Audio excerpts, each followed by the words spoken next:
கிட்டத்தட்ட 20 வருடங்களுக்கு மேலாயிருச்சு. மௌனம் பேசியதை தொடங்கி இந்த நிமிடம் வரைக்கும் எந்த திரைப்படத்திற்கும் என்னுடைய திரைப்படங்களுக்கு வெற்றி விழா நடந்ததும் இல்லை, நன்றி அறிவிப்பும் நடந்ததும் கிடையாது. அப்படி ஒரு சம்பவமே நடக்கலை, அப்படி ஒரு வாய்ப்பும் எனக்கு கிடைக்கலை. மாபெரும் வெற்றி படங்களாக இருக்கும் பொழுதும் வீட்டுக்குள்ளே தான் முடையும் கிடந்திருக்கேன். அது பருத்தி வீரனுடைய வெற்றியாக இருக்கும்போதும் சரி, வணிக ரீதியாக தோல்வியை தந்தாலும் அப்பவும் வீட்டுக்குள்ளே தான் இருந்திருக்கேன், வெளியே வர்றதில்லை. நான் என்னுடைய திரைப்படங்களை பொதுவாக திரைக்கு கொண்டு வருவதற்கு வரைக்கும் தான் நான் அதை பார்த்துட்டே இருப்பேன். அதுக்கப்புறம் அதை பார்க்குற பழக்கம் இல்லை.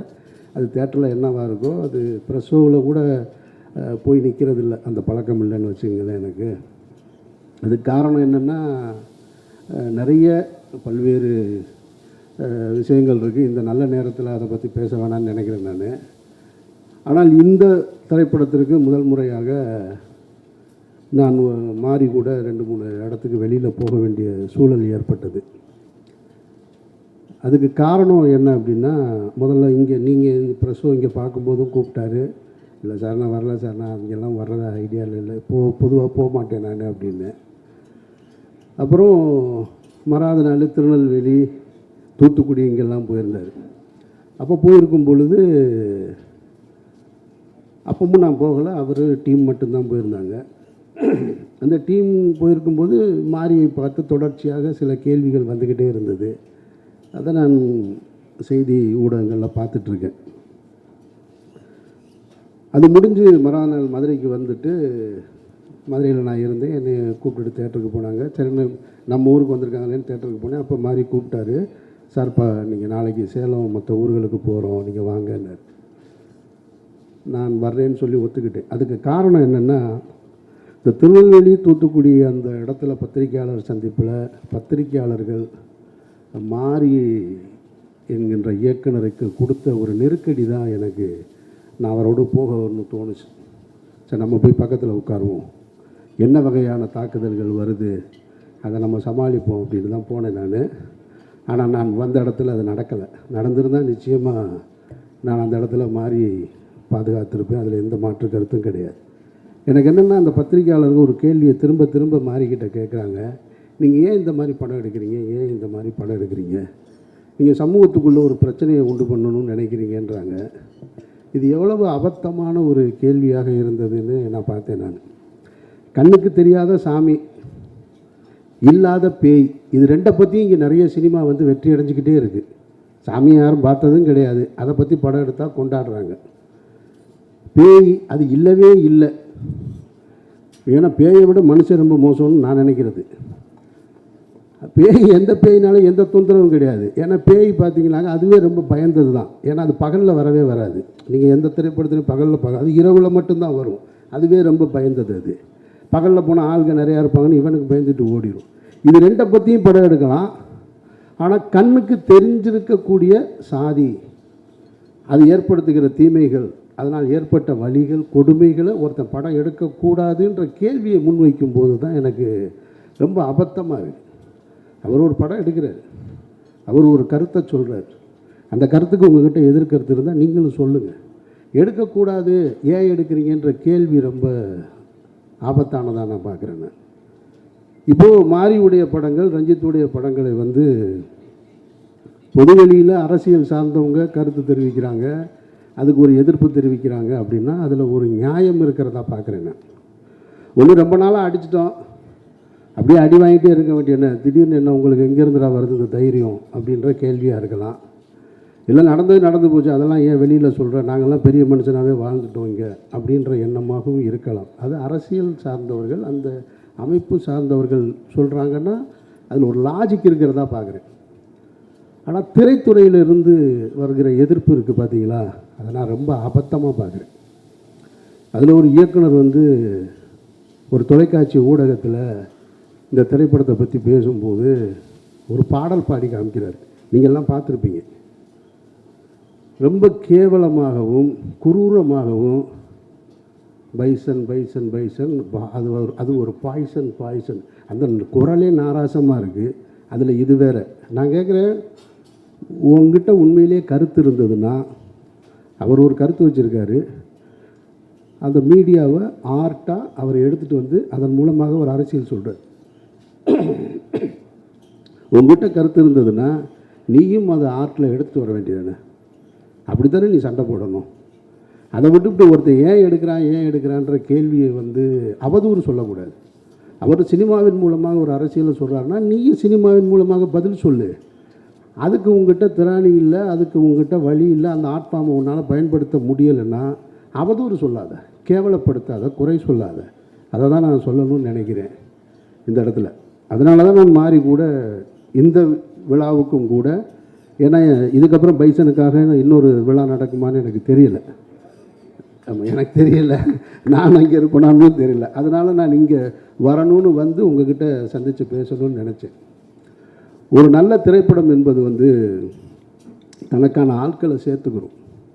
அது எனக்கும் அமைஞ்சிருக்கு, ரஞ்சித்துக்கும் அமைஞ்சிருக்கு, இன்னும் திரைத்துறையில் மிகப்பெரிய வெற்றிகளை கொடுத்த எல்லா இயக்குநர்களுக்கும். அப்படி பைசன் வந்து அமைச்சிக்கிருச்சு அப்படின்னு தான் நான் சொல்லுவேன். நான் இது வந்து மாறி என்ற அந்த கேப்டன் வந்து அதுக்கான ஆட்களை சரியாக தேர்ந்தெடுத்ததாக தான் நான் பார்க்குறேன். நான் இப்போ துருவ அந்த கேரக்டர்லேருந்து எடுத்துகிட்டு இன்னொரு ஆர்டிஸ்ட்டை மைண்டில் வச்சு பார்க்கவே முடியாது. அப்பாவை வந்து பசுபதியை தாண்டி வேற ஒருத்தரை பார்க்க முடியலை. வாத்தியார் கேரக்டருக்கு மதனை தாண்டி வேற ஒருத்தரை பார்க்க முடியலை. ஒளிப்பதிவுக்கு எழில் இல்லைன்னா யார் சிறப்பாக செஞ்சுருப்பா அப்படின்ற கேள்வி வருது. மியூசிக்கு நிவாஸ் இல்லைன்னா வேறு யார் பழைய மியூசிக் டைரக்டரான. இப்படி அது தனக்கான ஒரு நல்ல திரைப்படம் தனக்கானதை சேர்த்துக்கிறது அப்படின்னு தான் நான் உணர்றேன். நான் பொதுவாக ஒரு நல்ல திரைப்படங்களை பார்க்கும் பொழுது நம்ம பாராட்டுவோம். ஆனால் பாராட்டுகிற எல்லோரோடும் பயணிப்போமா அப்படின்னா அது வாய்ப்பு குறைவு தான். ஆனால் இந்த படத்தை பார்த்ததுக்கு பின்னாடி எனக்கு ஒரு 3 பேரோட ஒர்க் பண்ணணும் அப்படின்ற ஆசை வந்துருச்சு. என்னோடய டைரெக்ஷனில் வந்து கேமராமேன் எழிலோடையும் மியூசிக் டைரக்டர் நிவாஸோடையும் திலீப் சுப்பராயனோடையும் சேர்ந்து ஒரு படம் பண்ணிடணும். ஏன்னா ரொம்ப கம்ஃபர்ட் ஜோன். இப்போ திலீப் பேசும்போது இங்கே சொன்னார், அவர் தான் அந்த மீசையெல்லாம் வச்சு அந்த பக்கம் லால் சாரோட தம்பியாக நடிச்சிருந்தது. அவர் அடிக்கிற காட்சி, அவர் ஃபைட் மாஸ்டர், அவருக்கு தெரியும்ல, அவர் பல பேரை பார்த்துருப்பார். அவர் வந்து நின்றுட்டு ஒரு நிறைய மாறி சொன்னாப்புல, இங்கே கட்டை இருக்குது, இந்த இருக்குது சார் கட்டை, இதை எடுத்துடுங்க. ஏங்க கட்டையை கரெக்டாக வைங்க, எந்த கட்டைங்கன்னு. இல்லை சார் டம்மி தான் சார்னார்.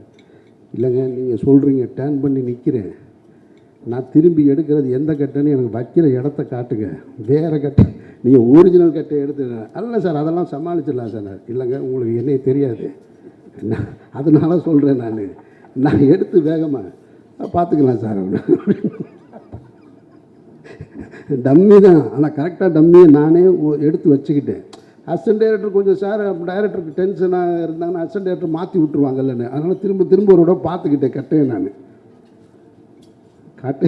கட்டையை எடுத்து அடித்தா ஷார்ட் நல்லா வந்திருக்கு. மாறி சிரிச்சுட்டு மாறிட்டு அது மாதிரி சொல்கிறாப்புல, சார் எல்லாரையும் படுத்திட்டாப்புல சார் இந்த மாஸ்டர், விடாதீங்க சார்.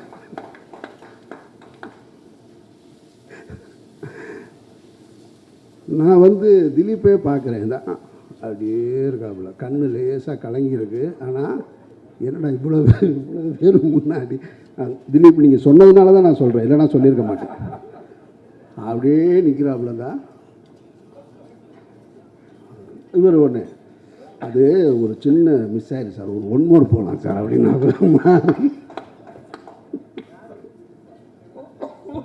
ஒரு 1 மோர் போகலான்னு ஒன்று. நான் ஏங்க வேணாங்கன்னு. இப்போது முதல்ல இருந்த திலீப்போட கொஞ்சம் லைட்டாக கொஞ்சம் குறைஞ்சிருச்சு. இல்லை நான் கேட்டேன், இல்லை திலீப் நான் வேணா சும்மா சீட் பண்ணவான்னு. பரவாயில்ல சார் அடிங்க சார்.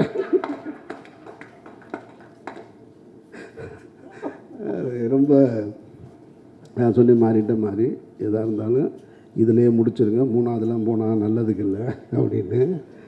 அப்படி நடந்தது.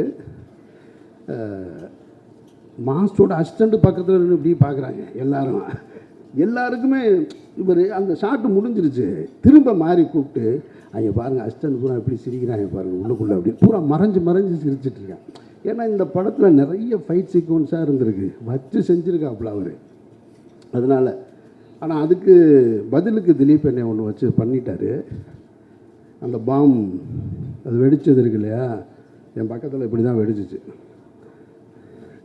ஆமாம், திலீப் பார்த்த வேலை தான் அது.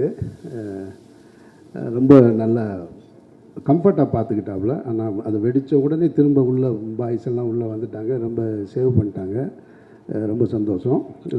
எழில் கேமராமேனு, எழில் ரொம்ப தன்மையாகவும் இதாகவும் நான் இந்த அறிமுக விழாவில், இசை வெளியீட்டு விழாவை அறிமுக விழா நம்ம நடத்தணும் இல்லையா, அதில் நான் சொன்னது உங்களுக்கு நினைவு இருக்கும்னு நினைக்கிறேன். நான் சும்மா ஒரு படத்தை பார்த்துட்டு அந்த படத்தில் நடிச்சிருக்கோன்றதுக்காக இந்த வாசிக்கிற பழக்கம்லாம் கிடையாது. என் மனதுக்கு தோன்றதை தான் நான் சொல்லுவேன். அப்படி தோன்றதான் சொன்னேன். அன்றைக்கி நான் சொன்னது, பசுபதி சார் உங்களை நான் ரசித்தேன் இந்த படத்தில்னு சொன்னேன் நான். இன்றைக்கு அதைத்தான் மக்கள் பூரா சொல்கிறாங்க. துருவை சொல்லும்போது சொன்னேன் நான் சேதுல விக்ரமை பார்த்தது கூட அது போலவே ஸ்பாட்டில் பார்த்துருக்கேன் அப்படின்னு சொல்லி. அந்த அங்கீகாரம் தான் இன்றைக்கி தமிழ்நாடு முழுக்க கிடச்சிருக்கு துருவனுக்கு. அதனால் நிச்சயமாக துருவுடைய உழைப்பு ஈடு செய்ய முடியாதது. அவ்வளோ பிரமாதமாக பண்ணியிருக்கான் துரு, அதில் ஒன்றும் மாற்று கருத்தே கிடையாது. கேமராமேனும் அதே தான், நான் மியூசிக் டைரக்டருக்கும் அதே தான். இன்றைக்கி எல்லா இடத்துலையும் நான் இதெல்லாம் சொன்னேன் நான். ஏன்னா இந்த படத்தை சத்தம் இல்லாமல் இசை இல்லாமல் பார்த்தேன், அப்புறம் இசையோடு பார்த்தேன் நான். இசையோட திரையரங்கில் தான் பார்க்குறேன். ஆனால் அந்த இசை வெளியீட்டு விழாவில் மியூசிக் டைரக்டரோட பெர்ஃபார்மன்ஸ் பார்த்து சொன்னேன் நான். இது எல்லாமே ஒரு பெரிய பில்லராக இந்த படத்துக்கு அமைஞ்சிருக்கு. மிகப்பெரிய வாழ்த்துக்கள். அப்புறம் நான் அந்த விழாவில் சொல்லும்போதும் அப்ளாஸ் கம்பெனியை பற்றி நிறைய சொல்லிட்டேன் நான், ரொம்ப சரியாக நடந்துக்கிட்டாங்கன்னு. அது நீலம் ப்ரொடக்ஷன்ஸ் அதிதின்னு எனக்கு இப்போ தான் தெரியும். நீங்கள் சொல்லணும் ரஞ்சித், அதெல்லாம் சில விஷயங்களை நம்ம அதுக்காக தான் இந்த தடவை சொல்லணுன்றதுக்காக தான் அவங்க நீல கலரில் சேலையை கட்டிட்டு வந்திருக்காங்கன்னு நினைக்கிறேன் நான். ஏன்னா ரொம்ப பர்ஃபெக்டாக இந்த எனக்கு ஷூட்டிங், நம்ம வெளிப்படங்களில் போய் நடிக்கிறோம். இப்போ தான் அது தொடர்ச்சியாக ஒவ்வொரு கம்பெனிக்கு போகிறோம். சில கம்பெனியில் சொல்கிற ப்ரோக்ராமுக்கும் அதுக்கும் சம்மந்தமே இருக்காது. ஆனால் இந்த கம்பெனியை பொறுத்த மட்டும் ரொம்ப பர்ஃபெக்டாக இருக்கும். என்னை என்னோடய மேனேஜர் இங்கே தான் இருக்கான். அவன் சொல்லுவான், அவன் அடிக்கடி சொல்லிக்கிட்டே இருப்பான், சார் ரொம்ப கரெக்டாக இருக்காங்க சார், ரொம்ப பர்ஃபெக்டாக இருக்காங்க, அவங்க எதாக இருந்தாலும் முன்னாலேயே சொல்லிடுறாங்கன்னு. இந்த ஃபங்க்ஷன் நடத்துகிறதையே நீங்கள் பார்த்தீங்கனாலே தெரியும், இவ்வளவு சிறப்பாக நடத்தியிருக்காங்க. இதைத்தான் நான் அந்த ஃபங்க்ஷனில் அப்ளாஸ்ன்னு சொல்லிட்டேன். ஆனால் அந்த அந்த அந்த கிரெடிட் பூரா போய் சேர வேண்டியது நீலம் ப்ரொடக்ஷன்ஸுக்கு தான், ரஞ்சித்துக்கு தான் போய் சேரணும். ரஞ்சித்துடைய தண்டகாரண்யத்தில் நடிக்கக்கூடிய வாய்ப்பு இருந்து நான் தவற விட்டுட்டு இப்போ நீலம் ப்ரொடக்ஷன்ஸில் பைசனில் என்ன நான் இணைச்சிக்கிட்டேன். நீலம் ஸ்டுடியோஸ் ஞாபகம் வச்சுக்கிறேன். அப்படியா? அப்போ நான் ப்ரெஸ்ஸுக்கு சொல்லிடுறேன், நீலம் ப்ரொடக்ஷன்ஸுன்றது ரஞ்சித்து மட்டும் தயாரிப்பாளர், நீலம் ஸ்டுடியோஸ்ன்றது ரஞ்சித்தும் அதிதியும் சேர்ந்துருக்கிறது. நீங்களும் ஞாபகம் வச்சுக்கோங்க. மற்றபடி இந்த திரைப்படத்துக்குள்ளே உள்ளே போகும்போது எனக்கு யாருமே பரிச்சயம் இல்லை. இப்போ வட சென்னைக்குள்ளே உள்ளே போகும்போதாவது சமுத்திரகனி இருந்தான், ஜெகதீஷ் இருந்தார், வெற்றி ஏற்கனவே எனக்கு தெரியும், அல்லது சுப்பிரமணிய சிவா உள்ளே இருந்தான், ஆர்ட் டைரக்டர் ஜாக்கி, எல்லாமே என்னோடய டீமு. இந்த படத்தில் எனக்கு தெரிஞ்ச ஒரே ஆள் ராஜா மட்டும்தான். பாக்கி எல்லாருமே புதுசு, எனக்கு யாரையுமே தெரியாது. ஆனால் என்னை ரொம்ப நல்லா பார்த்துக்கிட்டாங்க, கம்ஃபர்ட்டாக பார்த்துக்கிட்டாங்க. நானும் அவங்களோட ரொம்ப கம்ஃபர்ட்டாக இருந்தேன்.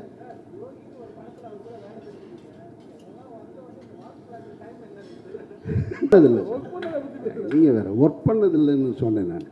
தெரியாதுன்னு எப்படி சொல்ல முடியும், இங்கே இருக்கிற யாரையும். ஒர்க் பண்ணதில்லை, ஷூட்டிங் ஸ்பாட்டில் அந்த கம்ஃபர்ட் இருந்தது. நான் அந்த விழாவில் சொன்னது தான், இந்த திரைப்படத்திற்கு இன்றைக்கு இங்கே பேசியவர்கள், இன்னும் வெளியில் எல்லாரும் பேசுகிறவங்க, திரைப்படத்தில் அந்த காட்சிக்கு கைதட்டல் வருது, என்னுடைய காட்சிக்கு இன்ட்ரொடக்ஷனில் இருக்குது, வசனத்துக்கு இருக்குது அப்படின்னா அது எல்லாமே இயக்குனருடைய சிந்தனை தான். நான் திரும்ப திரும்ப சொல்கிறதான், நடிகன் என்பவன் என்றைக்குமே இயக்குனருடைய டூல் தான். அவர் இயக்குனராக மாறிவிட முடியாது. அவர் சொல்கிறத உள்வாங்கி நம்ம கொடுக்குறது தான் ஒரு நடிகருடைய வேலையாக நான் நினைக்கிறேன். இந்த திரைப்படத்தில் அந்த மேடையில் சொன்னது தான், இந்த படத்தின் மூலமாக ஏதாவது ஒரு பேரும் புகழும் கிடைச்சதுன்னா அது மாரி செல்வராஜுக்கு தான். இங்கே நான் அந்த மாரி செல்வராஜுக்கிட்ட திருப்பி கொடுத்துட்றேன். நான் நீங்களே வச்சுக்கோங்க, அது உங்களுக்கானது. ரொம்ப சந்தோஷம். அதை தாண்டி மீடியாவுக்கு நான் அதிகமாக நன்றி சொல்ல கடமைப்பட்டிருக்கேன். காரணம், ஒரு திரைப்படம் என்பது பொழுதுபோக்கு உள்ள திரைப்படங்களாக இருக்கலாம். அதில் கருத்து சொல்கிற திரைப்படங்களுக்கு பெருவெற்றி பெறுவது என்பது ரொம்ப குறைவாக தான் நடக்கும். இந்த வெற்றி விழாவை நான் எப்படி பார்க்குறேன்னா, தீபாவளிக்கு வந்த 2 படங்களில் ஒரு படம் இதைவிட பெரிய வெற்றி பெற்றிருக்கு, பணத்தால் பெரிய வெற்றி பெற்றிருக்கு. ஆனால் பைசன் பணத்தாலையும் படைப்பாலையும் மக்களிடத்திலையும் மாபெரும் வெற்றியை பெற்று. அப்போ அது ரொம்ப ரேர். ஒரு ஸ்போர்ட்ஸ் மூவி நிறைய பார்த்துருப்போம், ஆனால் எல்லா ஸ்போர்ட்ஸ் மூவிலையும் இது போல் இருக்காது. இதுக்குள்ளே ஒரு வாழ்வியல் இருக்குது, அதுக்குள்ளே கொஞ்சம் வயலன்ஸ் இருக்குது, எல்லாம் சேர்ந்து ரொம்ப மிக்ஸ்டாக சரிசமமாக மிக்ஸ் பண்ணியிருக்கு. அதை யார் அப்படின்னா மாரி செல்வராஜ் என்ற எழுத்தாளர் முடிவு செஞ்சது. எழுத்தாளர் முடிவு செஞ்சு அதை இயக்க அதுக்கு இத்தனை தொழில்நுட்ப கலைஞர்கள் உள்ளே சேர்த்து கொண்டு வந்தது. அதனால் இது எல்லா படைப்பையும் கொண்டு வந்து உங்ககிட்ட கொடுக்கும்போது நீங்கள் அதை சரியாக சேர்த்து, இதில் நீங்கள் பத்திரிகையாளர்களை நான் திரும்ப திரும்ப இதுக்கு நன்றி சொல்ல கடமைப்பட்டிருக்கேன். எல்லோரும் மிகச்சரியாக, அதாவது ஒரு பெருவாரியாக கொண்டாடிக்கிட்டு இருக்காங்க. எப்படி பைசனுக்கு மாபெரும் வரவேற்பு இருக்கோ, ஒரு 10 பேர் அதை எதிர்கருத்து சொல்லிக்கிட்டே தான் இருக்காங்க. அது எல்லா இடத்துலையும் நானும் பார்த்துட்டு தான் இருக்கேன். அது எதிர்கருத்து சொல்கிறவங்க சொல்லிக்கிட்டே இருக்கட்டும், அது இருக்கணும். படைப்பு என்றால் ஒரு படைப்புக்கான எதிர்கருத்து இருக்கணும். ஆனால் எது பெருவாரியாக இருக்குன்னா 90% மாபெரும் வரவேற்பு இருக்குது. அந்த வரவேற்பை மக்களிடத்தில் கொண்டு போய் சேர்த்து மாபெரும் வெற்றியை கொடுத்த ஊடக நண்பர்களுக்கும் பத்திரிகையாளர்களுக்கும் என்னுடைய நன்றியை தெரிவிச்சுக்கிறேன். ரொம்ப நன்றி, வணக்கம்.